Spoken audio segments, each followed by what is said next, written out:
6:28 en el territorio continental ecuatoriano, buscando la verdad y abogando por la recuperación de la paz y la seguridad en el Ecuador. Queremos iniciar la jornada de entrevistas y debates, la opinión diversa y libre en la revista de Opinión Democracia, a través de Exa FM, Democracia M y Democracia TV. Les anunciamos la agenda de entrevistas. Hoy vamos a empezar con un tema importantísimo para el Ecuador.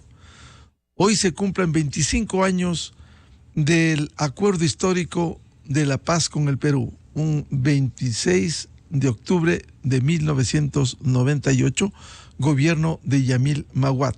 Hoy tenemos previsto también abordar casos judiciales y las acciones diligentes de la Fiscalía General.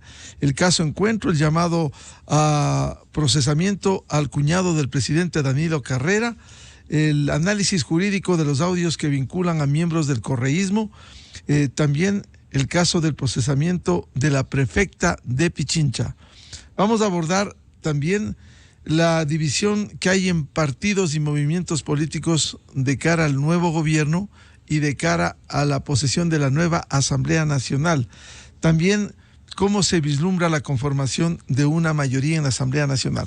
Antes de iniciar la jornada de entrevistas con el tema de los 25 años de la firma del Acuerdo de Paz con Perú, solo quiero referirme rápidamente al Seguro Social ecuatoriano, en donde hay quejas diarias de la falta de insumos y medicamentos. No hay insulina, y concretamente en el dispensario en el sector norte por el dispensario de Ponciano. Mientras tanto, el presidente del Consejo Directivo del IES y su aliado, el delegado de los trabajadores, que entró por la ventana con una acción de protección determinada por un juez de Quevedo, intenta firmar un contrato de última hora para el nuevo hospital Teodoro Maldonado Carbo de Guayaquil. Nada menos que $489 millones, por favor. Al Ejecutivo hay que pedirle que pare estos contratos de última hora y peor jugando con los sagrados recursos de los afiliados y los jubilados. Bien, queremos iniciar la jornada de entrevistas y debates. Un gusto. Vamos a dialogar con el expresidente de la República, doctor Yamil Maguad Bit, para hablar al menos de 3 temas fundamentales que la historia del Ecuador tiene que reconocer, entre otras, la firma del acuerdo de paz en Brasilia, Itamaraty, que fuimos testigos de cargo. Estuvimos aquel 26 de octubre de 1998. El tema de la dolarización, que fue un hecho importante y que hoy el Ecuador disfruta la circulación de una moneda dura que no se devalúa, como es el dólar. Precisamente hay un testimonio, una obra de más de 800 páginas que lo hemos leído en su momento. Así dolarizamos al Ecuador. Y otro tema que también queremos abordar a propósito de la inseguridad y la violencia que vive el Ecuador. En ese gobierno se firmó un acuerdo con los Estados Unidos para el uso del FOL de la base de Manta durante 10 años, que ayudó a controlar el narcotráfico. 10 años después quedó en nada ese acuerdo en el gobierno de la Revolución Ciudadana y hoy sabemos cómo vivimos, en indefensión. Saludamos al expresidente Yamil Maguad, este hecho histórico que reconoce el Ecuador, la firma del acuerdo de paz con el Perú. ¿Cómo se llegó a esto, expresidente Yamil Maguad? Muy buen día. Buenos días, muchas gracias por su invitación. Es un gusto estar con usted y con la audiencia suya en un día tan especial como hoy. Parece que fue ayer, dice el bolero, pero son 25 años. Y gracias a Dios ese tratado de paz se convirtió, por la voluntad de los pueblos de Ecuador y Perú, en un tratado de paz definitivo. Un tratado final que puso un cierre a la puerta del pasado y abrió la puerta de un nuevo futuro para nuestro país. Por eso, cuando le escuchaba a usted la agenda que tiene para el día de hoy, yo decía, hay un primer motivo de celebración, estas bodas de plata de la paz. Y al mismo tiempo sentía dolor porque todos los demás temas que usted mencionó son casos judiciales, son problemas, son heridas que el Ecuador tiene y que las está viviendo. Así que permítame que me mantenga con el ánimo de celebrar estos 25 años como el eje de esta conversación, porque es un día tan especial que se da solo una vez y hay tanto que hemos conseguido por la paz que firmamos. Expresidente Maguad, es importante recordar y hacer historia cómo se construyó este acuerdo de paz durante su gobierno. Primero, un gran canciller que renunció y como usted relata cómo se fue José Ayala Lazo, vino luego el canciller Benjamín Ortiz. ¿Cómo se construyó esto? Porque seguimos de cerca y es evidente que en el 95 el Ecuador derrotó militarmente en el Alto Cenepa, pero en aras de la paz se llegó a este acuerdo. Recuerdo incluso cuando recorrimos, le digo, presidente Maguad, en el río Negro antes de llegar al Amazonas, en Brasil, en el sector del Amazonas, con un gran negociador americano, catedrático, como Roger Fisher. Cómo negociar sin ceder. Él tiene una obra grandiosa sobre eso. ¿Cómo llegamos a esta paz? ¿Cuánto trabajo costó la firma del acuerdo de paz? Lo primero que tiene que recordar el Ecuador, y yo diría aprender, es que los procesos importantes toman más de una presidencia. Y entonces el acuerdo de paz se vino negociando a partir de la última guerra del año 95 y yo me posesioné en el 98. Es decir, fíjese que en la primera reunión con el presidente Fujimori, yo tenía 3 días de presidente y él tenía 8 años de presidente. Y me dijo, yo he negociado, he venido conversando sobre esto con 4 de sus predecesores. Y era cierto, 4 presidentes antes que yo habían trabajado en eso. Pues la primera decisión fue, aquí hay un trayecto, aquí hay un camino que hay que seguir. Yo no vengo a inventar el mundo, no tengo el complejo de algunos presidentes que creen que el mundo empieza el día en que ellos toman posesión. Yo dije, no, aquí hay un trabajo hecho con patriotismo, con entrega por otros presidentes, que voy a honrar eso. Y voy a trabajar para continuar, para concluir lo que ellos han empezado. Luego pedí que fuera que continuara de ministro de Relaciones Exteriores, el mejor diplomático que tenía el Ecuador, sin duda, José Ayala Lazo, respetado internacionalmente, conocedor a fondo de todos los detalles del tema territorial, su libro sobre las negociaciones de paz, que abarca varios periodos, varios gobiernos. Yo diría que es el libro definitivo sobre el tema, están todos los detalles ahí. Y Pepe Ayala me aceptó seguir de ministro. Y al mismo tiempo, que eso demostraba el afán del Ecuador de negociar, como me habían anunciado que nuestro país sería invadido 4 días después de mi toma de posesión, y yo pedí a José Gallardo, al general José Gallardo, que había sido elegido diputado por la provincia del Oro, que dejara la diputación y aceptara ser ministro de Defensa. Entonces, yo les llamaba a los 2 Pepes, Pepe Ayala en Cancillería, Pepe Gallardo en Defensa. Era lo mejor que yo podía conseguir como colaboradores de primer nivel para tener el mejor frente posible para este tema. Entonces, a partir de esa primera reunión que fue en la posesión del nuevo presidente de Paraguay, el presidente Cubas, 4 días después de que yo tomé posesión, tuvimos la primera conversación con el presidente Fujimori y a partir de ahí, en 77 días, en 10 reuniones en 77 días, en diversas partes de América y de Europa, logramos negociar, poner el texto, discutir los detalles y firmar la paz. Así que fue un trabajo a rompecinchas. Conté con la ayuda de Roger Fisher, que usted mencionó. Yo había sido su alumno en la Universidad de Harvard. Era el negociador más importante en ese momento. Y vino al Palacio del Gobierno, nos preparamos ahí, luego vino a Brasilia, como usted recuerda, ya para la firma. Así que es un lindo episodio, por los roles además. Negociábamos los presidentes, hablaban los cancilleres, conversaban los congresos. Teníamos miles de capas de grupos humanos en ambos sectores que buscaban la paz. Los intelectuales, los deportistas, los cantautores, los rectores de universidades, los obispos de las iglesias. Este gran trabajo de orquestar una posición nacional permitió no solo firmar el documento, sino que los pueblos se dedicaran a defenderlos.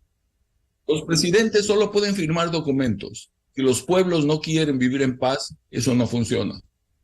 Mire los casos entre palestinos e israelíes. Líderes como Shimon Peres, como Yitzhak Rabin en el lado de los israelíes, como Yasser Arafat en el lado palestino, recibieron el Premio Nobel de la Paz. Fueron galardonados. Sin embargo, la situación está peor que nunca en este momento. Entonces, no depende de los líderes tienen un rol que jugar y los presidentes en la cabeza, pero es toda la nación la que se movilizó y eso es lo que me pone tan feliz. 25 años después, contamos los triunfos, contamos los logros y fue un proyecto de unidad nacional. Expresidente Maguad, evidentemente la historia registra como un hecho importantísimo luego de un problema secular que tuvimos con el Perú. Por cierto, negociar implica sacrificios y seguimos de cerca que fue complejo, difícil, hasta llegar a la firma del acuerdo de paz en Itamaraty. No fue fácil. El tema militar, recordábamos, presidente Maguad, el tema militar, cuando ellos reivindicaban internamente un hecho inocultable, como fue el triunfo en el Alto Cenepe en el 95. Sin embargo, en la mesa de negociaciones implica sacrificios. Y esos sacrificios tenían que darse en aras de la paz que logró el Ecuador. A ver, le cuento la información que yo recibí. 4 días antes de tomar la presidencia, me dirigía en el avión presidencial con el presidente Alarcón a Bogotá para asistir a la posesión del presidente Andrés Pastrana. Y recibí una llamada precisamente del general Gallardo que me dijo: el alto mando militar quiere una reunión urgente con usted. Como yo me iba al aeropuerto, les dije: vengan al aeropuerto. Y ahí tuvimos una reunión muy breve porque usted conoce el protocolo internacional, uno no puede demorar el vuelo en un espacio para llegar, porque en Bogotá llegaban otros presidentes, había que estar a tiempo, no es que uno podía jugar con el calendario y con el tiempo.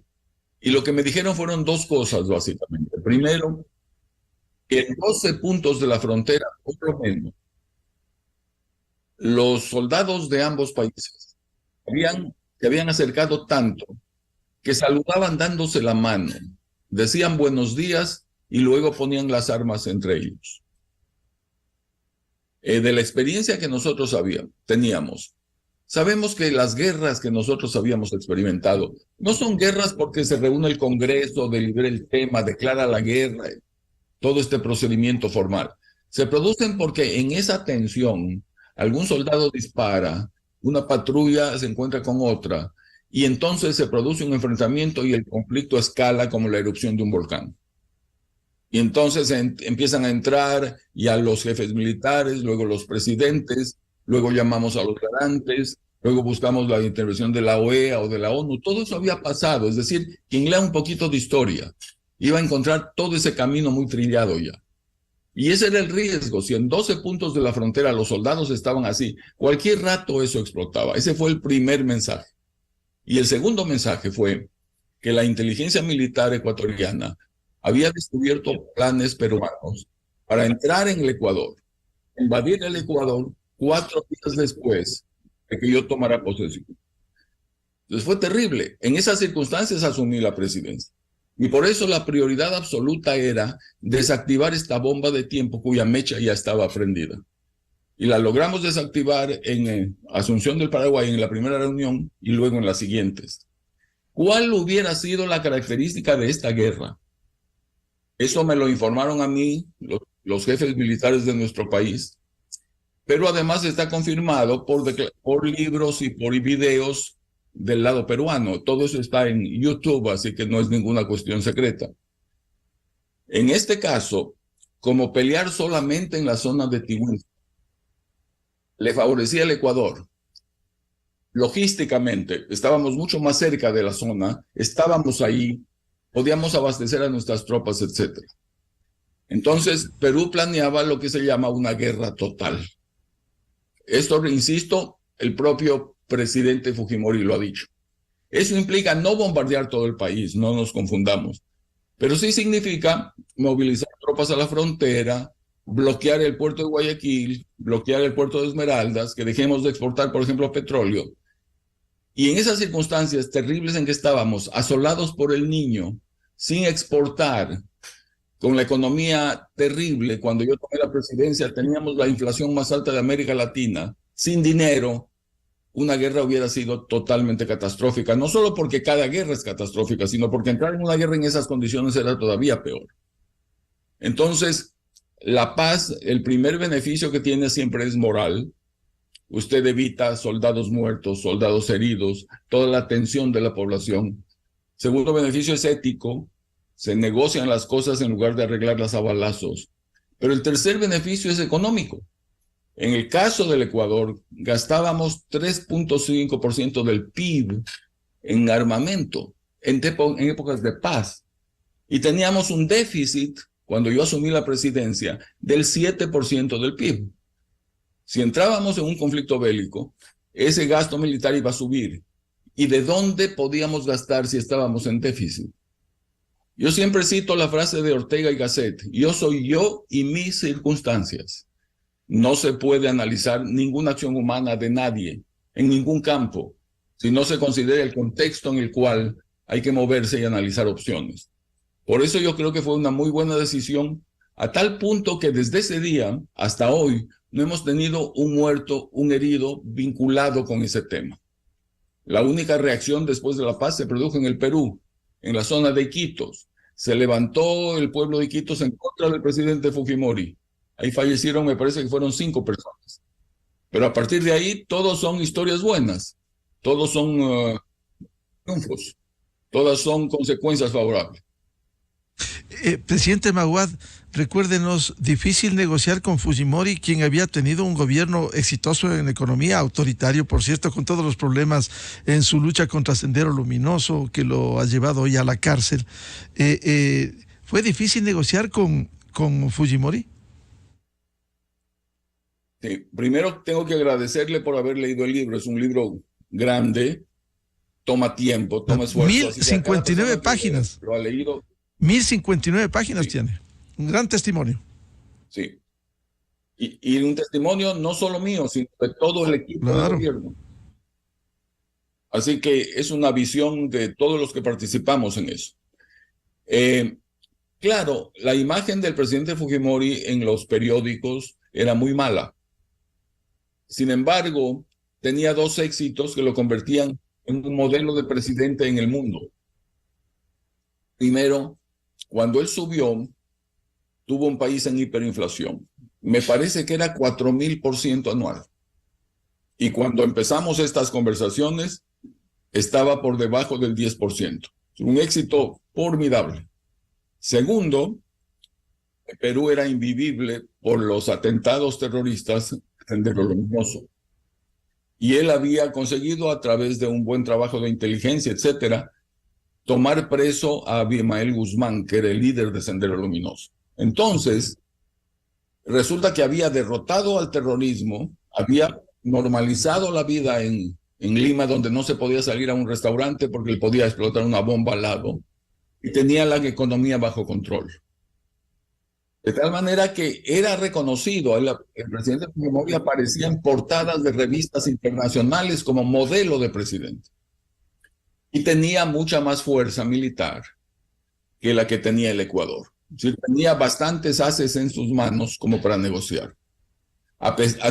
Por último, desde el punto de vista jurídico, el tema del acceso a través de el acceso soberano de Ecuador al Amazonas, que habíamos peleado por años, por décadas, había sido eliminado. En las conversaciones ocurridas antes de que yo inclusive ganara la presidencia, antes de que ganara la segunda vuelta, ya el tema estaba decidido en el famoso parecer jurídico técnico de los delegados de los países garantes. Entonces fue difícil. Sin embargo, por alguna razón, la relación personal y humana con el presidente Fujimori arrancó muy bien. Y como arrancó bien, como ambos queríamos sinceramente la paz, teníamos visiones distintas, peleábamos intereses distintos, pero queríamos un objetivo común. Con cada vez que nos reuníamos, la relación fluía más y mejor. Entonces, ya en la negociación misma no fue difícil, no fue tan difícil como yo pensé, pero el escenario inicial hacía presumir que iba a ocurrir lo peor, que no llegaríamos a un acuerdo, que iríamos a una guerra. Una última reflexión sobre esto. No sé si la gente ha reparado que el conflicto que tuvimos con el Perú, que se acercaba a 200 años, había durado mucho más que lo que duró el imperio de los incas, para darle una proporción en tiempo. Era más largo que la vigencia del imperio inca. Por eso, cuando firmamos la paz con el presidente Fujimori, el presidente Clinton firmó un documento y nos lo dijo personalmente, que habíamos resuelto, y abro comillas, la fuente de conflicto internacional armado más antigua del hemisferio occidental. Por eso es que nos candidatizaron al Premio Nobel de la Paz. Presidente Mawad, muy importante, dado el tiempo y sus compromisos. Quisiera pasar al otro tema, un hito histórico, más allá de los problemas que como todo gobierno tiene, la dolarización. Llegamos a la dolarización en condiciones complejas, difíciles, pero hoy el Ecuador, 23 años y medio después, disfruta de una moneda dura. ¿No es nuestra? Hay que preservar la dolarización, incluso frente a amenazas políticas de desdolarizar. ¿Cómo llegamos a la dolarización, presidente Mawad? Un hecho histórico y destacado. Gracias. El gobierno mío duró 17 meses. Fue un gobierno muy corto. Sin embargo, no fue un gobierno transitorio. Nosotros tomamos los problemas, los enfrentamos y tratamos de resolverlos. Y fuimos de la paz del cóndor a la paz del dólar, de la paz en la frontera a la paz en la economía. En el Ecuador todos lo sabemos, es muy difícil tomar una decisión en el gobierno. Bueno, si se toma una decisión y se implementa una medida, es muy difícil que esa medida se convierta en una política pública, es decir, que sea respetada, empezando por el poder público y luego por los ciudadanos, etc. Y es muchísimo más difícil que esa política pública se convierta en política de Estado, es decir, que sea una posición internacional del Ecuador y nacional, que los presidentes que vengan después no la toquen y la respeten. Y en las dos cosas, en la paz y en la dolarización, son políticas de Estado. La paz cumple 25 años, la dolarización cumplió ya 23 años, se acerca al año 24. Haber conseguido esas dos cosas en 17 meses, en un país convulsionado por los problemas que teníamos, con una oposición política feroz, es algo realmente notable.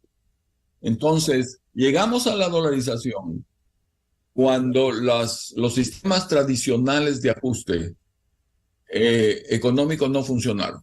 Nosotros necesitábamos desesperadamente, como un paciente necesita una transfusión de sangre, necesitábamos transfusión de dinero, porque no estábamos exportando, porque el niño nos destrozó. El petróleo bajó a $7 por barril, imagínense, $7 por barril. El costo de extracción del petróleo era más alto que el precio, pero no podíamos dejar de extraer porque hubiéramos perdido los pozos por razones técnicas. Entonces fue la peor crisis económica de por lo menos de 70 años en el Ecuador en el siglo XX. Y bueno, yo estaba de presidente y cuando se producen estas crisis la gente culpa al que está ahí. Cuando uno está ahí tiene que moverse para resolver las cosas. Así que cuando ya no vimos ninguno de los caminos que funcionaban antes, funcionó más, estudiamos la dolarización, encontramos sus méritos, la planeamos con cuidado, armamos los equipos, la anunciamos, la empezamos a implementar, vino el golpe de Estado y una buena decisión fue que se continuó implementando, prácticamente con el mismo equipo que trabajó conmigo. Algunos cambiaron de funciones, pero continuaron ahí y llegó a feliz término. Y hoy es la política económica de más larga data en el Ecuador en varias décadas. Un hecho muy importante. Quiero concluir, quiero comprometerle, presidente Maguad, a hablar a propósito de los 24 años el próximo mes de enero sobre la dolarización, porque este testimonio, así dolarizamos el Ecuador, es realmente muy enriquecedor. Un tema final nomás por ahora. El otro hecho, un hito histórico también. Hoy estamos abogando por la colaboración de Estados Unidos, cuando usted firmó un acuerdo para el uso del FOL de la base de Manta durante 10 años, que penosamente a los 10 años se echó abajo. Incluso en la Constitución, artículo 5, se puso que no habrá bases extranjeras en el Ecuador, ni presencia de militares extranjeros. ¿Qué representó ese acuerdo con Estados Unidos para el uso de la base de Manta? Que luego de ese acuerdo simplemente estamos viviendo esta violencia inusitada en la historia del Ecuador. Ya, déjeme contarle una historia que tal vez resume en buena medida la respuesta a su pregunta. Un amigo acá en Harvard, profesor interesado en temas de Latinoamérica, me decía, cuando yo hablo con algún ecuatoriano y le pregunto cuál ha sido la medida económica más importante de los últimos 50 años, me dice que la dolarización. Cuando le pregunto cuál ha sido la medida más importante en política internacional, me dice que la paz con el Perú. Cuando le pregunto cuál es la medida más importante en política social, me dice que la creación de un bono solidario de desarrollo, que era una transferencia en dinero directo a las manos de las madres pobres del Ecuador. Cuando les pregunto cuál ha sido el esfuerzo más consistente para luchar contra el narcotráfico, me dice que se permitió usar una base llamada Manta por parte de aviones norteamericanos para que pudieran supervisar el narcotráfico, las avionetas, las lanchas que llevaban drogas hacia el norte. Cuando yo pregunto quién hizo eso, me dicen que has sido tú, que todo eso ocurrió en tu presidencia. Y sin embargo me dicen que tú no puedes volver al Ecuador. ¿Cómo es posible que una persona que haya hecho todo eso no pueda estar en su país? Y es muy difícil explicar para cualquier persona. Entonces, ¿qué fue lo de la base de Manta? Nosotros no producimos coca, pero estamos rodeados de países que la producen. El 90% de la producción de coca en el mundo viene de Colombia, Perú y Bolivia. Y obviamente querían usar al Ecuador como un centro de acopio y un centro de exportación. Para poder controlar las avionetas y las lanchas que llevaban la droga, era necesario un sistema de monitoreo desde el aire, que no lo pueden hacer los satélites. Los satélites son muy altos, pueden plantear la visión total, pero con los aviones que tenían los americanos, ellos podían intervenir en por ejemplo, escuchar conversaciones entre narcotraficantes, podían detectarlos, podían ubicar las lanchas, podían pararlas, podían interrumpirlas, podían actuar, no solamente contar aviones o contar lanchas, podían actuar. Y para eso necesitaban un aeropuerto. La primera gran aclaración, porque ¿cuántas personas cree usted que han leído el convenio de la base de Manta? La gente habla como que hubiera sido una base norteamericana en Ecuador. Jamás fue eso. Fue una autorización para que aviones norteamericanos aterrizaran en Manta. Pero la base siempre fue ecuatoriana, controlado por ecuatorianos, la Fuerza Aérea Ecuatoriana. Y en cada avión que llegaba, que tenían que informarnos con anticipación, es este tipo de avión con esta tripulación, va a estar tantos días, va a hacer tales cosas, volaban con ellos oficiales ecuatorianos, que además aprendían de equipos que el Ecuador jamás podía tener por nuestro escaso presupuesto para esas cosas. Entonces, fue un convenio, como usted dice, por 1 año, luego se extendió por 10 años.